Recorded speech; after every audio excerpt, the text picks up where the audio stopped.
India is a developing country और इस country को डेवलप करने के पीछे बहुत सारे लोगों की मेहनत लगी है। और आज हमारे मंच पर एक ऐसे ही शख्स मौजूद हैं जिन्होंने आज से 21 साल पहले ये कंपनी की शुरुआत की थी और आज ये जो कंपनी है वो इंडिया की टॉप लीडिंग कंपनीज में से एक है। आज हमारे साथ एकॉन के चेयरमैन और एमडी हैं mister Jitendra Agarwal. Sir welcome. Hello Ashish ji. कैसे हैं सर आप? बहुत बढ़िया, आप बताइए। सर मैं सबसे पहले इंटरव्यू की शुरुआत करूंगी और जानने की ये कोशिश करूंगी कि आपने इस कंपनी की शुरुआत कैसी की, कैसे आपको इसकी जो आइडिया है वो आई। एक्चुअली ये सेकंड जनरेशन है हम लोग इस लाइन में अगर बात करेंगे तो मेरे फादर साहब ने इसको स्टार्ट किया था 1970s में। हम लोग राजस्थान से बिलोंग करते हैं, तो पहले हम लोग राजस्थान में काम करते थे, फिर हम लोग यहाँ फरीदाबाद में माइंस होते थे, तो माइंस में काम स्टार्ट किया हम लोगों ने। एंड जब तक हम लोग बड़े हुए तब तक यहाँ माइंस में ये अरावली बेल्ट में आ गया था, तो सुप्रीम कोर्ट ने इसके ऊपर प्रतिबंध लगा दिया था कि ये भी माइनिंग नहीं कर सकते हैं आप। तो हम लोग प्रोजेक्ट्स में निकले। तो अगर बात करेंगे तो पहला मेजर प्रोजेक्ट जो है हमारा डीएमआरसी प्रोजेक्ट था, जो डीएमआरसी का पहला प्रोजेक्ट था दिल्ली में, और वो एलएनटी को मिला था। और ये स्टार्ट था Seelampur Shastri park and ISBT, first project of DMRC. And हम लोगों ने वहाँ पे मेजरली काम किया, और जो वहाँ की टीम थी एलएनटी की, उस टीम के साथ आज भी हम लोग काम कर रहे हैं। जो डीएमआरसी में 1919 में जो टीम थी वो अभी बुलेट मेट्रो को हेड कर रहे हैं, तो उनके साथ में हम लोग काम कर रहे हैं। मिस्टर जी विनोद हैं, बहुत ही अच्छे इंसान हैं और बहुत ही नॉलेजेबल पर्सनैलिटी हैं, और मुंबई की मोनोरेल भी उन्होंने ही बनाई है। तो इस तरह से हम लोगों का ये शुरुआत रहा जी। सर आप अपनी थोड़ी कंपनी के बारे में बताइए कि कैसे काम करती है, कैसे फंक्शन करते हैं आप लोग। बेसिकली क्या है कि अगर बात करेंगे देसी भाषा में इसको समझाएंगे तो हम लोग कंस्ट्रक्शन लाइन के ओला उबर हैं। भाई किसी भी कंपनी को अगर कोई प्रोजेक्ट मिलता है तो उसको इक्विपमेंट चाहिए, मैन पावर चाहिए, तो इक्विपमेंट्स के लिए हम लोग अवेलेबल हैं उनके लिए। तो अगर उनको मान लीजिए मेट्रो लिया है उन्होंने, या एयरपोर्ट्स के काम हैं, सी पोर्ट्स हैं, या बुलेट ट्रेन के प्रोजेक्ट्स हैं, तो हैवी इक्विपमेंट्स उन लोगों को रिक्वायरमेंट रहती है, और कुछ स्पेशलाइज इक्विपमेंट्स की रिक्वायरमेंट भी रहती है। तो नेक्स्ट प्रोजेक्ट में उनको उनकी ज़रूरत हो या नहीं हो, उसके लिए they prefer to go for hiring, और उसके लिए हम लोग उनको ये इक्विपमेंट्स अवेलेबल कराते हैं। और कई तो स्पेशल इक्विपमेंट्स हैं जो केवल और केवल एक्कोन के पास ही हैं, तो इस तरह से हम लोग उनको सर्विस देते हैं। सर आप अपने कुछ इक्विपमेंट्स के बारे में बताओगे कि वो कितने ज़्यादा वेल एडवांस्ड है, कैसे आप ग्लोबली कम्पीट कर रहे हो। एक्चुअली देखिए, जो इक्विपमेंट्स हम लोग चूज़ करते हैं वो एडवांस इक्विपमेंट चूज़ करते हैं, और सारे इक्विपमेंट जो है हम लोग न्यू बाइंग करते हैं। हम लोग कभी भी ओल्ड इक्विपमेंट्स नहीं लेके आते हैं। यूज्ड इक्विपमेंट हम लोग सेल करते हैं, बट अपनी फ्लीट में ऐड नहीं करते हैं। हमारी फ्लीट जो है पूरी यंग फ्लीट मिलेगी, और हमारी मेन यूएसपी ही इस लाइन में ये है कि 24/7 हम कस्टमर को बेस्ट सर्विस देते हैं। And we are not believe in satisfaction, we believe in customer delight, to serve the customer with delight only. This is the main USP. आपने जब ये कंपनी की शुरुआत की होगी या सेकंड जनरेशन हुआ आप, तो बहुत सारी प्रॉब्लम, बहुत सारी अड़चने भी आई होंगी आपके रास्ते में, तो बिल्कुल थोड़ा हमें उसके बारे में बताइए। अड़चने तो क्या है ना कि आप देखिए, मतलब जब तक अड़चने नहीं आएंगी तो आपको मतलब एक और अपने आप को अपग्रेड करने का मौका ही नहीं मिलेगा। तो बड़ी दिक्कतें आती हैं। शुरू में ऑपरेटर्स की दिक्कतें होती थी, फिर हम लोगों ने ऑपरेटर्स को ट्रेन करना स्टार्ट किया, उनको अपने हिसाब से ढाला, उनको समझाया कि भाई क्योंकि इस लाइन में क्या है कि स्किल्ड मैन पावर बहुत कम अवेलेबल है, और उसके लिए कोई इंस्टीट्यूट्स पहले तो होते ही नहीं थे। आज फिर भी स्किल डेवलपमेंट पे सरकार काफ़ी काम कर रही है, और मोदी सरकार ने स्किल डेवलपमेंट पे बहुत काम किया है। बट मैं बात करूं 20 साल पहले की, तो स्किल डेवलपमेंट नाम का कोई था नहीं यहाँ पर। तो उस टाइम बड़े चैलेंजेस आते थे ऑपरेशन के, फिर मेंटेनेंस के, सर्विस इंजीनियर नहीं होते थे। तो हम लोगों ने शुरू से ही जो है मतलब इस चीज़ के ऊपर काम किया है कि ऑपरेटर्स को हम लोग ट्रेंड करें, और उनको बताएं कि भाई कि prevention is better than cure.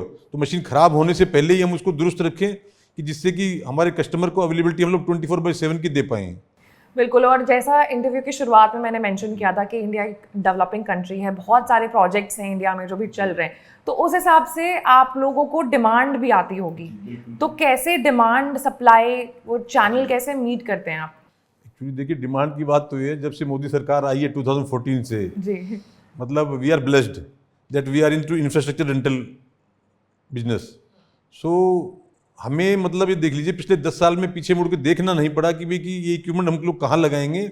इतने काम है मोदी सरकार ने अवार्ड किए हैं, और इस साल भी 11 लाख करोड़ का कैपिटल एक्सपेंडिचर का बजट दिया है सरकार ने, और मेरे हिसाब से जो पिछले 10 साल में काम हुआ है इंफ्रास्ट्रक्चर के लिए, वो अगले उससे 3 गुना इस 5 साल में होना है।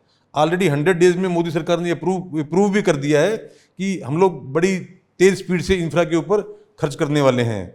और मतलब स्थिति ये है कि हम लोग इक्विपमेंट्स को पूरा नहीं कर पा रहे हैं, डिमांड ज़्यादा है और इक्विपमेंट्स कम हैं। तो फिर कैसे ये जो गैप है ये इसको मीट करने के गैप लिए तो हमारे लिए बेहतर है, हम लोग डिमांड में रहते हैं। हर साल हम लोग इक्विपमेंट का अच्छा एडिशन कर रहे हैं। अगर पिछले साल भी बात करेंगे तो हम लोगों ने तकरीबन 200 करोड़ प्लस के इक्विपमेंट ऐड किए हैं, और अगले 2 साल में बात करेंगे तो हम लोगों ने तकरीबन 1000 करोड़ का प्लान है कि हम लोग इक्विपमेंट ऐड करने हैं।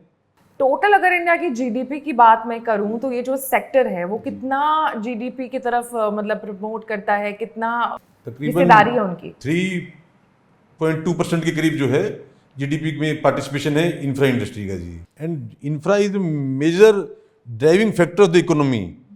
If government puts money in the infra, so every sector will automatically get the business. आज से 10 साल पहले क्योंकि आपने बोला कि मोदी सरकार के आने के बाद बहुत सारी चीज़ें अच्छी हुई हैं, तो क्या चैलेंजेस थी जो पहले इस सेक्टर में फेस करना पड़ रहा था और अब वो प्रॉब्लम खुद सॉल्व हो गई? नहीं, सबसे बड़ी बात तो है कि काम करने की इच्छा। जो मोदी सरकार का मैंने देखा है कि जो डेडिकेशन है, नॉट ओनली हमारे प्रधानमंत्री जी का, नीचे जो टीम है, जो कैबिनेट मिनिस्टर्स हैं, नितिन गडकरी जी को देखिए, मतलब सैल्यूट टू हिम। हम लोग अपनी इंडस्ट्री में कभी उसको बोलते हैं कि भाई कि स्पाइडरमैन ऑफ रोड्स, कभी हम लोग विश्वकर्मा बोलते हैं उनको। तो मतलब अल्टीमेट पर्सनैलिटी, जो पैशन है उनका काम करने का, और जो मतलब डिपार्टमेंट से वो लोग मतलब अपने डिपार्टमेंट में लड़ जाते हैं वो काम करवाने के लिए कि काम होना चाहिए, मुझे नहीं पता और इतने दिन में काम कंप्लीट होना है ये। और कई एग्जाम्पल्स है, अटल सेतु देखिए, जो एक सपना था, वो एक 22 किलोमीटर के करीब का रोड, जो कुछ टनल्स भी हैं उसमें, सी लिंक है, वो इतना शानदार बना है, एक वर्ल्ड के लिए एग्जाम्पल है वो। सर अब बात करेंगे आपके कंपनी की। आपने बोला कि आप परचेज करते हो इक्विपमेंट्स और स्किल की बहुत प्रॉब्लम है। स्किल ट्रेनिंग कैसे देते हो आप अपने स्टाफ को? स्किल तो मैंने कहा ना कि ये स्किल की ट्रेनिंग की दिक्कत पहले थी, बट अभी जो है, अभी क्या है कि जैसे कि OEMs हैं, तो इन लोगों ने स्किल सेंटर्स खोले हुए हैं, इनके पास इंजीनियर्स हैं, तो उनके हम लोग ट्रेनिंग सेशंस वो लोग करते रहते हैं, तो वहाँ हम लोग भेजते हैं अपने ऑपरेटर्स को। फिर कई बार हम लोग उनको यहाँ इनवाइट करते हैं कि आप आके ऑफिस की टीम को भी, जो हमारी एग्जीक्यूशन टीम है, उनको भी गाइड करिए कि कैसे हम लोग इक्विपमेंट की मेंटेनेंस कर सकते हैं। फिर ऑन ग्राउंड फील्ड के ऊपर जाकर भी हम लोग ट्रेनिंग सेशन करवाते हैं हमारी ऑफिस की टीम के प्लस ऑपरेशन टीम के जो ऑपरेटर्स वगैरह हैं उनके, जिससे कि काम स्मूथली चल सके और अवेलेबिलिटी हम कस्टमर को 24/7 करवा सकें। अगर मैं आपसे पूछूं कि एट करंट आपकी कंपनी में कितने इक्विपमेंट्स हैं, तो क्या होगा वो आंकड़ा? अप्रोक्सीमेट 500 के आसपास इक्विपमेंट्स हैं हम लोगों के पास। ओके। इस सेक्टर में मार्केट ग्रोथ के ऊपर थोड़ा सा हम अब चर्चा कर लेंगे कि आने वाले समय में ये जो सेक्टर है कितना ग्रो करने वाला है। देखिए, अपॉर्चुनिटीज़ बहुत हैं और मैंने जैसे कहा कि डिमांड भी बहुत है, तो बस आप में काम करने का जुनून होना चाहिए। और मतलब मैं देखता हूँ कुछ लोगों को इस इंडस्ट्री में पैशन है उनका, तो वो लोग काफ़ी ग्रो कर रहे हैं। और इसमें तो क्या है ना कि कोई इंजीनियरिंग भी नहीं चाहिए हम लोगों को, एक आम आदमी की कॉमन सेंस चाहिए इसमें काम करने के लिए। जस्ट लाइक मैंने बताया कि ओला उबर, तो आपको अच्छे इक्विपमेंट चूज़ करने हैं, अच्छे स्टाफ हायर करने हैं, उनको अच्छी ट्रेनिंग देनी है, उनको एक फैमिली की तरह आपको रखना है। क्योंकि देखिए, हम लोग जो करते हैं वो मतलब कुछ चीज़ें ऐसी यूनिक हैं जो पूरे मार्केट में कोई फॉलो नहीं करता है उनको। अब जैसे ऑपरेटर्स की बात करते हैं, तो ऑपरेटर्स का क्या है कि अब वो 6-6 महीने अपने घर नहीं जाते हैं, इवनली कई बार 1-1 साल तक घर नहीं जाते हैं। अब हम लोग केवल उनसे काम करवाने के ऊपर ही फोकस नहीं करते हैं, हम लोग प्रोफेशनली कनेक्ट नहीं, खाली इमोशनली कनेक्ट भी होने की कोशिश करते हैं उनके साथ में, कि उसका बर्थडे आएगा तो हम उसको सेलिब्रेट करेंगे वहाँ पर बर्थडे को। तो उसको भी एक फील आती है कि भाई ठीक है, कंपनी भी मेरे लिए कुछ सोच रही है। और देखिए, आप हो, मैं हूँ, अगर हमें कोई बोलता है जस्ट हैप्पी बर्थडे, अच्छा लगता है ना। हम लोग रात को 12 बजे से इंतजार करते हैं कि हमें सोशल मीडिया पे किसने लिखा हैप्पी बर्थडे सबसे पहले। वो भी इंसान है मतलब। सर, आपकी जो ये कंपनी है, ये जो पूरा सेक्टर है, ये काफ़ी ज़्यादा बहुत बड़ा फैला हुआ सेक्टर है, इसमें जाहिर सी बात है कि राइवल्स भी होंगे। बहुत होंगे बिल्कुल। कैसे टैकल करते हो आप राइवल्स को? क्यों आपकी कंपनी द बेस्ट है? कोई तो कारण है? मैम टैकल करने की जरूरत नहीं है, आप अपना बेस्ट करिए, आप अपना बेस्ट करिए, टैकल करने की जरूरत नहीं है। अब आप देखिए, आप कहीं रेस्टोरेंट में खाना खाने जाते हैं तो कुछ रेस्टोरेंट्स आपके माइंड में एक प्रिंट छोड़ देते हैं कि यार मतलब इसने कुछ हटके सर्विस दिया हमारे को, तो हम लोग उसी में बिलीव करते हैं। तो अपने आप ही हम अपने आप को अलग कर देते हैं बाकी मार्केट से, और इसी के लिए हम जाने जाते हैं मार्केट में। हमारे बिजनेस में एडवर्टीजमेंट इतनी मैटर नहीं करती है, मेनली माउथ एडवर्टीजमेंट मैटर करती है, रिकमेंडेशन। अगर हमने एक प्रोजेक्ट पे अच्छा सर्विस दिया तो वो टीम दूसरे को रिकमेंड करेगी कि भाई उनका इक्विपमेंट बुलाया जाए। और कुछ इक्विपमेंट तो मैंने बताया कि हम लोग बस स्पेशलाइज है, जो केवल और केवल हमारे पास है। अब जो अटल सेतु मैंने बताया आपको, जो मोदी जी ने पीछे 1.5-2 महीने पहले इनोग्रेट किया था, तो उसकी मेजर फाउंडेशन हमारी की हुई है। वो इक्विपमेंट केवल और केवल एक्कोन के पास है और किसी के पास नहीं है। सर, अब रेवेन्यू इन टर्म्स में बात कर लेंगे तो आप अपने रेवेन्यू और जोग्राफिकल रीच के बारे में कुछ बता सकते हो आपकी कंपनी की? ज्योग्राफिकल रीच की बात करेंगे तो we are present at all the 28 states and 7 UTs pan India, and we are also planning some abroad also, but it will take 1 or 2 years time. Next generation is ready, is being prepared. Sir, revenue in terms में आने वाले 5 साल में where do you see your company? अगर बात करेंगे तो पिछले 2-3 साल से भी हम लोग every year we are doing 50% plus. So we are targeting in next 5 years we touch around 1000 crores turnover. Sir, आपकी जो कंपनी है, आई एम श्योर इतनी बड़ी कंपनी है तो थोड़ा सोशली भी आप जो हैं कुछ कंट्रीब्यूट करते होंगे। बिल्कुल बिल्कुल करते हैं। ESG, हम लोग E एनवायरनमेंट, S सोशल और G गवर्नेंस, तीनों पे फुल कंप्लायंस के साथ काम करते हैं। और कुछ तो ऐसे इनिशिएटिव हैं जो शायद हम ही कर रहे हैं पूरे हिंदुस्तान में। अब जैसे हमने एनवायरनमेंट को लेके एक ट्री ऑफ फ्रेंडशिप एक कैंपेन चालू किया हुआ है। इसमें क्या है कि हम लोग ऑलरेडी 25,000 प्लस प्लांट कर चुके हैं अब तक। और इसमें हम लोगों ने क्या रखा हुआ, कहीं पर भी हम लोग काम करने जाते हैं, हमारा इक्विपमेंट जाएगा तो हमारी टीम जो है एक प्लांट गिफ्ट करेगी as a tree of friendship to our client. Then we plant it in to soil and then take care of that plant, which is a big thing. Yes, because लोग gifting is देते very हैं, easy, लेकिन take care to नहीं करते take the हैं। picture gifting is very easy। ये photo के लिए बहुत अच्छी चीज है। but our target that कि वो प्लांट बड़ा भी हो। बिल्कुल, वाओ, दैट्स अ तो वेरी नाइस। हम लोगों ने उसका क्या सिस्टम किया हुआ है कि उसका जो एक्सपेंसेस होगा वो रिइंबर्स होगा स्टाफ को, बट उसका सैलरी कनेक्ट कर दिया है वो हर महीने वो ट्री का कि जिंदा है उसका फोटो भेजेगा। मतलब तो आप एक्चुअल लगना भी चाहिए, खाली गिफ्टिंग नहीं होना चाहिए, एक्चुअल लगना भी चाहिए कि भी हम नंबर बोल रहे हैं कि 25,000 और लगे 500 भी नहीं, वो नहीं। मतलब आप ये मंथ ऑन मंथ बेसिस आप हमारे सोशल मीडिया से कनेक्ट होकर देखिएगा, हमारी टीम से बात करिएगा एवरी मंथ। ये प्रोटोकॉल है कि वो टीम से उस प्लांट की फोटो वीडियो मंगवाई जाएगी रियल टाइम पे, और वो उसको चेक किया जाएगा कि प्लांट इज ग्रोइंग। तो एक ये हो गया। उसके बाद हम लोग अभी 5 जून को एनवायरनमेंट डे था, 2000 प्लांट्स जो हमने डिस्ट्रीब्यूट किए यहाँ आसपास। उसके बाद मेरे ऑफिस में जो भी आता है यहाँ ऑफिस में, उनको हम लोग प्लांट एक गिफ्ट करते हैं। मैं देख रही हूँ प्लांट्स पीछे लगे हुए और उनका मतलब सबका नाम भी लिखा हुआ है, तो आप इतने शौकीन हो, मुझे समझ में आ रहा है देखकर। तो हम लोग उनको प्लांट गिफ्ट करते हैं। उसके बाद उनको रिक्वेस्ट करते हैं कि इसको कहीं ना कहीं लगा के एक सेल्फी जरूर भेजें, और कोशिश करें कि अगर फैमिली में कोई छोटा बच्चा है तो उसके हाथ से लगवाएं, और उसकी ड्यूटी लगाएं कि रोज एक छोटी बोतल पानी की उसमें डाल के आए। जब वो पहली नई पत्ती आएगी उसमें तो बोलेगा पापा या दादू की जो है इसमें एक नई पत्ती और आ गई है, और वो कितना खुश होगा, और वो एक जुड़ेगा नेचर के प्रति। अभी क्या है कि मतलब इंडोर टोटल हो गया है, बच्चे आउटडोर पता ही नहीं है ना, उनको फील्ड्स का पता है, ग्राउंड फील्ड्स का पता है, उनको खेलना केवल गैजेट पे खेल रहे हैं वो। तो शायद इस बहाने वो कम से कम आउटडोर में पेड़ को एक वो जाके पानी दे के आएगा, कनेक्ट करेगा नेचर से। तो ये हो गया।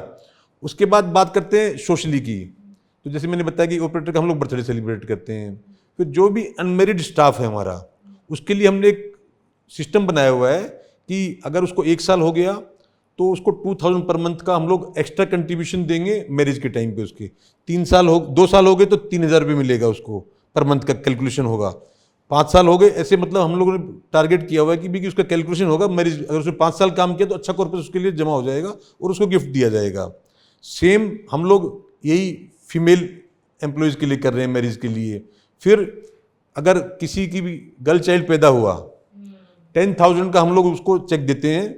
हमारे इंडिया में आज भी शायद फैमिलीज ये एक्सपेक्ट करती हैं कि बेटा हो, तो वो 10,000 चेक देने का पर्पस केवल एक है कि फैमिली को ये एहसास हो कि वो अपने लिए अपना पैसा साथ लेके आई है, आपके ऊपर बोझ नहीं है। Lakshmi ji for a reason. बिल्कुल नहीं, वैसे तो लक्ष्मी जी हैं ही, गर्ल चाइल्ड अपने आप में लक्ष्मी जी हैं। और मैं तो खुद फील करता हूँ मेरी बेटी के पैदा होने के बाद से बहुत प्रोस्पेरिटी आई है।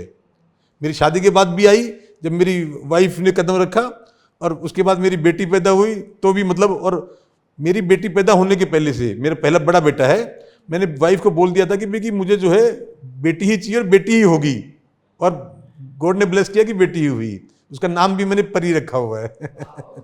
तो मतलब जो सोसाइटी के दोनों मेन इश्यूज हैं, क्लाइमेट है जिस पर कोई ध्यान नहीं दे रहा, और दूसरा आपने बताया महिलाओं का। महिलाओं के लिए मैं और बताता हूँ, अभी अगर बात करेंगे हमारे ऑफिस की work force, we have almost 120 approximate in office staff. So out of 120 more than 70% are female employees. ये रेशो मेंटेन करने के लिए एचआर टीम को इंस्ट्रक्शन दिया हुआ है हमने, और साथ में अभी हम लोग काम कर रहे हैं वुमेन ऑपरेटर्स के ऊपर भी, कि हम लोग फील्ड में भी उनको लेके आए हैं। मैं जब अब्रॉड ट्रेवल करता हूँ, मैं देखता हूँ वो जेसीबी चला रहे हैं, वो एक्सकेवेटर चला रहे हैं, वो क्रेन चला रहे हैं, वो इवनली बसेस चला रहे हैं, वो मेट्रोस चला रहे हैं। तो वाई नॉट इन इंडिया? अगर इकोनॉमी में वुमेन वर्कफोर्स भी आ गई अगर फुल फ्लेज, तो आप देखिए क्या हमें कोई नंबर 1 बनने से रोक सकता है? डबल फायदा, तो डबल फायदा। क्या कोई नंबर 1 बनने से हमें रोक सकता है पूरे वर्ल्ड में? मतलब मैं यही चीज कैलकुलेट कर रही हूँ कि आपने महिलाओं के लिए भी एक बहुत बड़ी इनिशिएटिव ले रखी है, आपने क्लाइमेट के लिए भी ले रखी है, और सबसे खास बात जो सबके नजर से छूट जाती है कि आपने अपने कंपनी के एम्प्लॉयज के लिए भी कुछ खास व्यवस्थाएं बना कर रखी हैं। एजुकेशन, जो भी गर्ल चाइल्ड है उसकी स्कूल की फीस कंपनी रिइंबर्स करती है अप टू 12th, एंड उसके बाद मेरिट बेस पे। मतलब आप दो तरफ से पुण्य कमा रहे हो, एक तो देश की सेवा करके और दूसरा अपने एम्प्लॉयज, अपने जानने वालों की सेवा करके। तो कुल मिला करके ये हमारी सोच ये कि जब अगर गर्ल चाइल्ड पढ़ेगा तो वो अपने आप से इंडिया बढ़ेगा। भाई फैमिली में एजुकेशन, अगर गर्ल चाइल्ड एजुकेटेड है, अगर एक लड़की एजुकेटेड है जिसकी शादी हो रही है, तो वो जनरेशन तो अपने आप पढ़ जाएंगी। वो एक अगर महिला को आप पढ़ाते हो तो वो पूरा घर जो है, पूरा घर पढ़ा हो जाता है, वो पढ़ लिख लेता है। अगर गवर्नेंस की बात करें, ईएसजी में थर्ड पर गवर्नेंस, तो जो कंप्लायंसेस हैं हमारी इंडस्ट्री में 90% कंप्लायंस लोग पूरा नहीं कर पाते हैं, बट एक्कॉन विदाउट कंप्लायंस आगे बढ़ता ही नहीं है। हमारे कस्टमर से आप बात कर सकते हैं, वो बताएंगे कि एक एक कंप्लायंस उनके मांगने से पहले हम लोग पूरी करके दे चुके होते हैं उनको, चाहे वो ईएसआई हो, पीएफ हो, या कोई भी जो गवर्नमेंट की कंप्लायंसेस है, टैक्सेस की हों, वी ऑलवेज रिमेन अपडेटेड। क्योंकि एकॉन का कस्टमर सेटिस्फैक्शन ही कस्टमर डिलाइट गोल है। बिल्कुल सर, और बहुत अच्छे इनिशिएटिव्स हैं आपके, आपके जो मतलब प्रिंसिपल्स हैं जिनको आप फॉलो कर रहे हो, एकदम वो वाले प्रिंसिपल्स हैं जो आपको आगे तक लेकर के फॉर श्योर लेकर के जाएंगे। मैंने आपकी फोटोज देखी हैं, सोशल मीडिया पर है, जहाँ पर आप मोदी जी से मिल रहे हैं। कैसा रहा पूरा एक्सपीरियंस? करिश्मा छूते ही मतलब ऐसे लगा कि मेरे में मतलब एनर्जी डबल हो गई है। मैं लास्ट ईयर ब्रिक्स इवेंट में गया था जोबर्ग, साउथ अफ्रीका, तो मैं इस बार भी जा रहा हूँ रशिया, मुझे इनवाइट आया है वहाँ से। तो उनका करिश्मा ही अलग है मतलब, एंड जो देश को अभी तक आज़ादी के बाद नहीं डेवलपमेंट मिला था वो इन 10 सालों में मिल चुका, और इन 5 सालों में आप देखेंगे हम 29 में फिर बात करेंगे, और आपको मैं प्रूव करूंगा कि मैंने कहा था कि 3 गुना काम करेगी सरकार ये, और करेगी वो। और उस पर 100 दिन के जो काम ने प्रूव कर दिया है कि मोदी सरकार अपने डेवलपमेंट पाथ पे, और 2047 जो विकसित भारत का उन्होंने दिया है, मुझे लगता है कि उससे पहले हम लोग अचीव कर लेंगे इस पेस से अगर हम चलते रहे तो। चलिए, उसके लिए all the best. Thank you so much Jitendra ji. All the best to all of us. All of us. Thank you so much Jitendra ji हमारे साथ जुड़ने के लिए, अपने कंपनी के बारे में इतनी सारी जानकारी हम तक पहुंचाने के लिए। I wish you a very very best of luck for future. Thank you ji.